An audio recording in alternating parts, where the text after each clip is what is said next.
Hey everyone, it is good to be back with you all. I really wanted to dive into a topic that has been on my mind quite a bit lately. It is something I have spent a lot of time thinking about, researching, and honestly, a lot of self-reflection. I am really keen to get your thoughts on this, especially if you have been in a similar spot or are currently facing the same decisions. For the most part, I will be talking about the situation here in America. I know many of you watching are from different parts of the world, and I am genuinely curious if your financial landscape and housing market feel similar. Do you feel the same kind of pressure, the same uncertainty when it comes to these big life choices? Today, I want to explain why I have made the decision to pause my pursuit of homeownership, at least for now. I am choosing to rent and focus on investing my money instead. Now, this is not about giving up on the idea of owning a home entirely. I absolutely believe that for many, homeownership can be a valuable long-term goal. I do not think anyone should be a permanent renter. However, my current choice is about making a more strategic financial move, one that is supported by the numbers and the current economic climate. It is about adaptability and seizing opportunities where they currently exist. I feel like growing up, especially in America, there is a very clear narrative presented to us. It goes something like this. You go to school, you work hard in college, you earn a good degree, you land a high-paying job right out of graduation,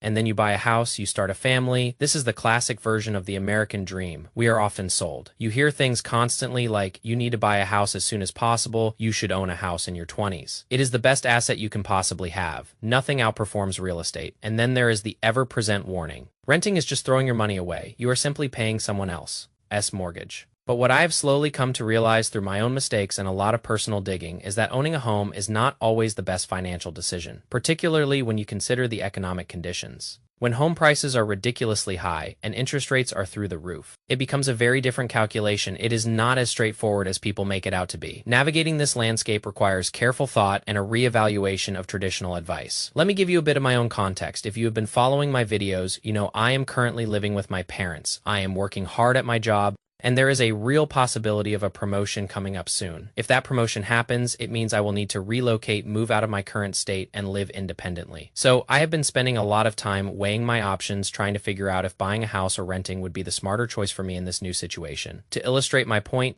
I decided to crunch some real-world numbers using a hypothetical scenario for the state I might move to. Let us say I am looking for a starter home there. A very modest one. We are talking a 2-bedroom, 1-bath place, probably built around 1965. Nothing flashy at all. Such a place would likely set me back about $400,000. I know many states offer first-time homebuyer incentives, but for simplicity, let us assume I put down a 10% down payment. That is $40,000. With current interest rates hovering around 7%, a 30-year mortgage on that $360,000 loan would come out to roughly $2,400 a month. But that is just the mortgage payment. We still need to factor in property taxes, homeowner insurance, and those unpredictable maintenance costs. These are the phantom expenses people often overlook, the things that can go wrong unexpectedly, from a faulty light bulb to a broken appliance. When you add all that up, for a very basic home, we are easily looking at around $3,200 a month. That is a significant sum, and it is a commitment that ties up a lot of capital. Now, let us compare that to renting in the same area. A 2-bedroom apartment, there would be approximately $1,800 a month. That breaks down to about $1,650 for the base rent, plus another $150 for utilities like electricity. So, renting comes in at $1,800 a month. That is a massive $1,400 less per month than buying that modest starter home. Here's the crucial part. What would I do with that extra $1,400 every month? I would be investing it aggressively. I would be putting it into broad market ETFs like VO or CHD, maximizing my Roth IRA contributions and allocating it to other long-term growth assets within the stock market. Let us run the numbers on that investment strategy. If I consistently invest that $1,400 a month over the next 5 years, that is $16,800 per year. Assuming a historical average annual return of 8%, after 5 years, I would have accumulated over $103,000 in invested capital plus gains. That is a substantial sum, a real foundation for future wealth. Now let us compare that to the equity I would build in the house over the same 5-year period. In the early years of a mortgage, you are primarily paying interest. If you have ever looked at an amortization schedule, you will see that for the first 10 to 20 years, the vast majority of your monthly payment goes towards interest. So after 5 years, I might only have built up $60,000 to $70,000 in home equity. And that is assuming home prices continue to rise, which is never a guarantee. The housing market can be unpredictable. As we have seen time and again, renting also offers several other compelling advantages. There are zero maintenance costs for me. Any major repairs, a new roof, a broken water heater, those are all the landlord's responsibility. This frees up my time, my mental energy, and my money. Furthermore, renting provides incredible flexibility. Let us say I move to this new state for the job and it turns out I absolutely hate it. With a rental, I can move, I can change my situation without the massive headache and expense of selling a house. This flexibility is invaluable, especially in your 20s when your career and life path are still evolving. Instead of tying up $40,000 in a down payment,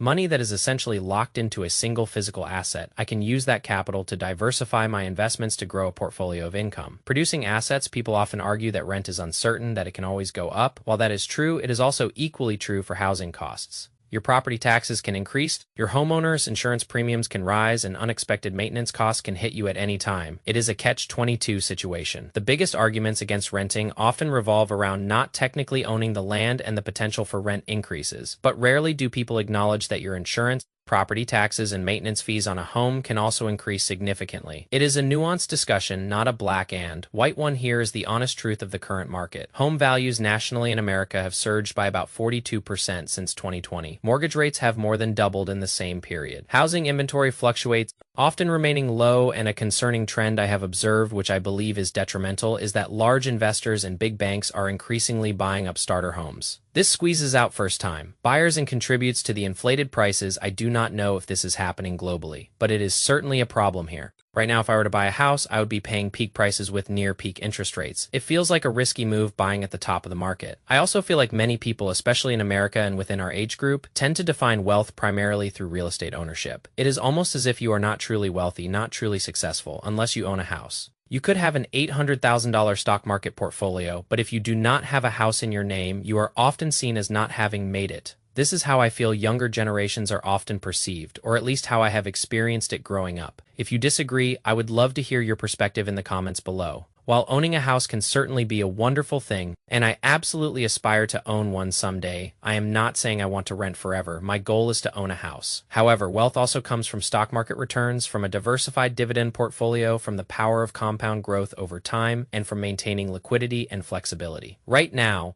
I believe I am better served by owning income, producing assets like stocks and ETFs rather than going all in on a mortgage and leaving myself with insufficient capital to invest in my Roth IRA, 401k, or to buy individual stocks I believe in. I would feel financially constrained, stretched too thin, if I bought a house right now. So, for the foreseeable future, I am personally leaning towards renting and diligently investing that extra money. It is not because I do not want a home, it is because renting gives me the freedom to invest, allows me to remain flexible, and empowers me to build wealth on my own terms. Buying will undoubtedly happen for me later in life, but I am not going to force it simply because society or my peers suggest it is the smart thing to do right now. I am genuinely interested to hear your thoughts on this. Whether you live in America or not, what are your perspectives on buying versus renting in the current climate, especially if you are in this younger age group? Am I making a sensible decision, or am I perhaps missing something crucial? At the end of the day, I am just trying to build a solid financial foundation to make smart financial choices that will serve me well in the long run. So, please share your thoughts below. If this video resonated with you or sparked some new ideas, give it a like. Let me know if you are currently renting, saving for a home, or actively investing instead. I would truly love to hear about your unique financial journey. I hope you all have a fantastic day, and thank you for watching. I will see you in the next one.